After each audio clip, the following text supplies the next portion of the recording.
You know love may sometimes make you cry, so let the tears go, they will flow away. For you know love will always let you fly. How far a heart can fly away. Amarante, Amarante, Amarante. Love is love, Amarante, Amarante.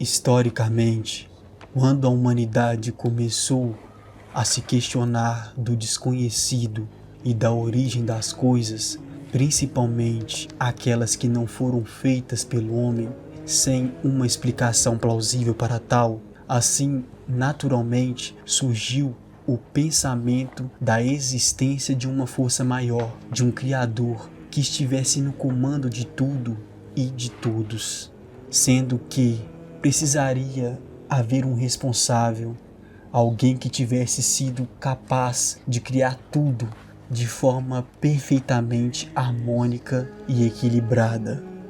Nesse sentido, esse mesmo Criador seria o único possuidor da verdade absoluta, aquele que conheceria todos os segredos do universo e que foi nomeado por muitos como Deus, que significa divindade. Sobre um contexto espiritual, Moisés viu Deus em um arbusto. Buda teve a iluminação sobre uma árvore. Maomé vivenciou Alá numa montanha. Apesar dessas experiências espirituais serem consideradas semelhantes por conta de um contato com o divino, há várias percepções diferentes a respeito de Deus. Consequentemente, surgiram diferentes ideias e crenças que contribuíram para ser criado o conceito de certo e errado perante Deus. Posteriormente, foram descobertas diferentes fontes de conhecimento que eram consideradas palavras do Criador, tais como as Escrituras Sagradas, ou melhor dizendo, a Bíblia. Dessa forma, a ideologia sobre ser pecador era baseada em contrariar os ensinamentos sagrados. Começava aqui a surgir a ideia de religião e lugares que hoje conhecemos como igrejas, que diziam possuir o verdadeiro entendimento sobre Deus. Entretanto, haviam pessoas que não estavam prontas para seguir os ensinamentos transmitidos pela igreja, ou simplesmente optavam por acreditar em algo diferente. Assim iniciava o grande caos, que será desencadeado pelas diferentes interpretações naquela época a respeito de Deus. As diferentes percepções sobre os ensinamentos do divino sempre foram motivo pelo qual a maioria dos seres humanos entraram em discussões para provar quem possui a verdadeira fé, quem realmente segue Deus. Todavia, a grande adversidade, na maioria das vezes, estava relacionada com outro fator. Grande parte das pessoas que se consideravam iluminadas perante ao Senhor adquiriam uma espécie de orgulho do iluminado, no qual desencadeava uma série de preconceitos com aqueles que eram taxados de hereges, visto que os iluminados do orgulho mantinham a ideia de que suas crenças e seu modo de resolver as coisas era uma lei absoluta, porque acreditavam na total pureza do indivíduo. Consequentemente, acabavam limitando todos os outros que se aventuraram em pensar ou agir de forma diferente. Além disso, os próprios cidadãos, através da forte opressão religiosa e o medo, se tornavam cegos e julgavam uns aos outros devido ao efeito manada, que, em poucas palavras, poderíamos explicar como um animal coagido que, quando se sente ameaçado, corre junto para o lado aonde está o maior bando, com a certeza inconsciente que terá mais chances de sobrevivência. Ou seja, grande parte da população também era vítima e alguns realmente tinham a convicção de que precisavam ser algo, seguir essa ideologia para que só assim conseguissem serem aceitas no reino de Deus. Nesse sentido, o mar de sangue, devido a tantas mortes em nome de Deus, manchou grande parte da história religiosa no mundo. Lamentavelmente, essa crença se enraizou na humanidade e vemos as consequências em tempos atuais. O preconceito é muito latente entre as religiões. Os fiéis, equivocadamente acreditando que o seu Deus é o verdadeiro, sendo que todos os caminhos levam a Deus. Apenas caminhos diferentes para corações diferentes com o mesmo destino final. Um fato claramente notável foi o pronunciamento feito pelo Papa Urbano II, que, para convencer os europeus a participar de sua Guerra Santa, ele apelou tanto para os motivos religiosos como para os instintos mais ambiciosos, como expandir territórios, por exemplo. Afirmava que a Terra Santa era mais rica que as terras superpopulosas da Europa. Ademais, para os cristãos mais fervorosos, propagou que quem participasse das cruzadas seria perdoado de todos os pecados e teria seu lugar no céu assegurado. O motivo foi suficiente para o homem partir para essa guerra contra os muçulmanos. De um lado, a maioria lutando por terras, de outro, alguns depositando sua fé em sua salvação. De fato, muitas vidas foram perdidas, e isso, infelizmente, era apenas a ponta do iceberg.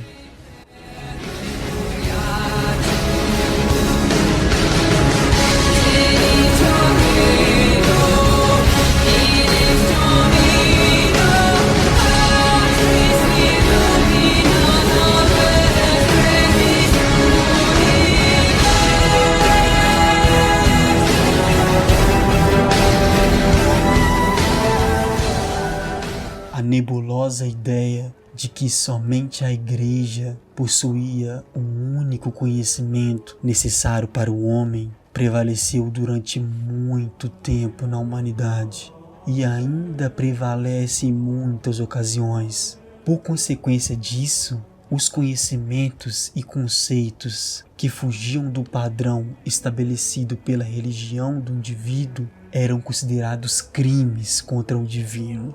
Nesse sentido, assim como uma largata, a raça humana estagnou dentro de um casulo no qual jamais poderia pensar ou sonhar com o mundo de liberdade da expressão.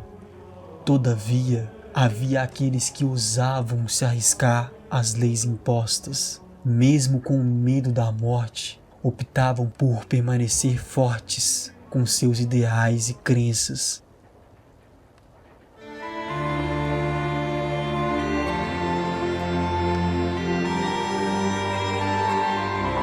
Um belíssimo exemplo seriam as mulheres que eram consideradas bruxas, por possuírem diversos conhecimentos pouco conhecidos e explorados. Historicamente conhecida como Santa Inquisição, mas facilmente considerada como a grande vilã da ira errônea a respeito das vontades de Deus, é evidente que nesta época ocorreram muitas mortes e vários atrasos no que diz respeito à ciência, visto que o movimento era cegamente instruído por muitos com o pensamento de que tudo era feito em nome de Deus, resultando em inúmeras atrocidades desumanas e julgamentos totalmente incertos. Inegavelmente, muitos se perguntavam se tudo isso realmente fazia parte de um plano divino, pois, já que existia um mandamento no qual se dizia sobre amar o próximo como a ti mesmo, por que havia tanta falta de amor e empatia entre a maioria? Estaria mesmo Deus engrandecido com todos esses atos, ou ainda pior, seria Ele o responsável e culpado? No momento em que houve o primeiro contato do homem com divindades, também aconteceram inúmeros atos imprudentes, tais como a má interpretação e o uso da religião para manipulação em massa. A grande maioria das religiões prega a paz, a tolerância, a compaixão e o amor ao próximo. Mesmo assim, elas deixaram suas marcas em guerras e banhos de sangue ao longo da história, o que é contraditório aos preceitos pregados. Para alguns pesquisadores, uma explicação estaria na própria lógica do monoteísmo. Se apenas o meu Deus é verdadeiro, os outros certamente são falsos e seus seguidores infiéis. É sabido que o ódio e a violência são condenados de forma explícita e direta no Sermão da Montanha, núcleo duro do cristianismo. Jesus, em um momento, recriminou o impulso de Pedro, que ao cortar a orelha do soldado romano, Cristo restaura essa orelha e anuncia ao apóstolo. Mateus capítulo 26, versículos 52 e 53. Embainha tua espada, porque todos que lançarem mão da espada, a espada morrerão. Sob o mesmo ponto de vista, um ateu e ex-cristão muito conhecido e famoso pelas suas ideologias filosóficas, Leandro Carnal, nos traz a contrariedade religiosa evidente em um princípio teológico comungado por quase todas as expressões cristãs, pois afirma que todo o corpo humano faz parte do corpo de Cristo. Portanto, qualquer tortura em um ser humano, independente da ação que ele tenha cometido, independente da sua orientação ideológica, é uma tortura no corpo de Cristo, que revive a cena daquele homem atado a uma coluna, sendo chicoteado e coroado de espinhos. Todo o corpo humano faz parte do corpo de Cristo. Princípio teológico comungado por quase todas as expressões cristãs. Logo, qualquer tortura em um ser humano, independente da ação que ele tenha cometido, independente da sua orientação ideológica, é uma tortura no corpo de Cristo, que revive a cena daquele homem atado a uma coluna, sendo chicoteado, coroado de espinhos e levando tabefes e cusparadas dos soldados. A tortura é oposta ao cristianismo, mas, óbvio, foi cara a muitos momentos das instituições que se dizem cristãs e a muitos que hoje se consideram cristãos. Elogiar a tortura é o gesto mais poderoso para dizer que eu sou o inimigo de Cristo, o inimigo da fé. Obrigado.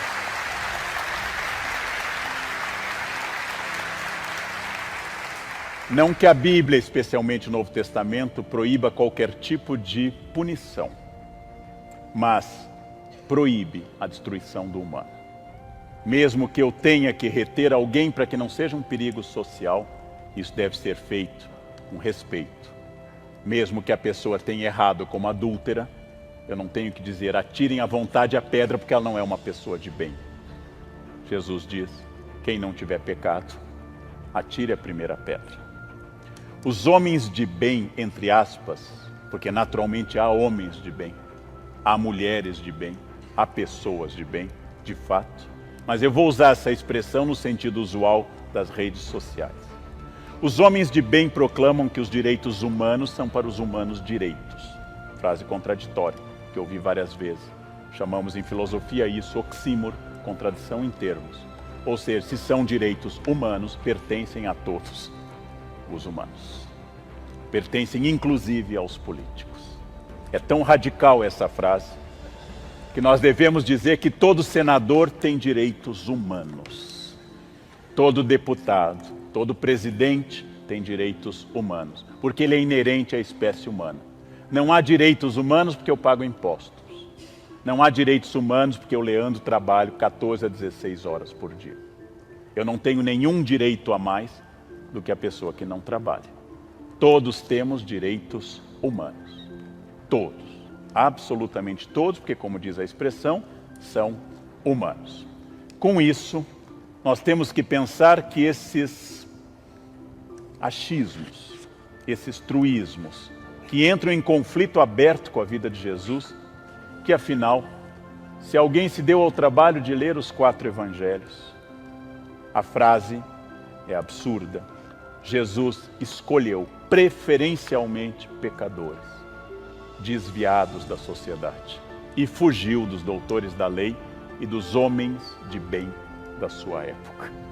Jesus procurou as pessoas excluídas, os publicanos, as prostitutas, a adúltera, e disse que viera para eles e não para os que não precisavam de salvação. Inegavelmente, Jesus nos traz a percepção de que todos nós evoluímos espiritualmente, mas não só por nossos atos de bondade, mas também os erros que cometemos durante nossa vida. Sobretudo, é notável que exista a diferença entre o que é fé para nós e o que é fé para os outros, sendo que cada um se adapta ao que acredita ser melhor para si próprio. Entretanto, o egocentrismo pode causar a falsa ideia de que somos melhores do que outros por se dedicar mais a princípios religiosos. Porém, todos nós somos seres humanos em processo de aprendizado. Por fim, podemos relembrar de todos que perderam suas vidas durante esse árduo processo religioso que existiu e ainda existem. Que eles possam nos mostrar que precisamos ter mais respeito e empatia pelo próximo, que precisamos melhorar ainda mais e que, além disso, sermos gratos por eles terem persistido em plantar a semente do desconhecido em muitos, na esperança de que um dia ela floresça e dê belos frutos de amor para a humanidade.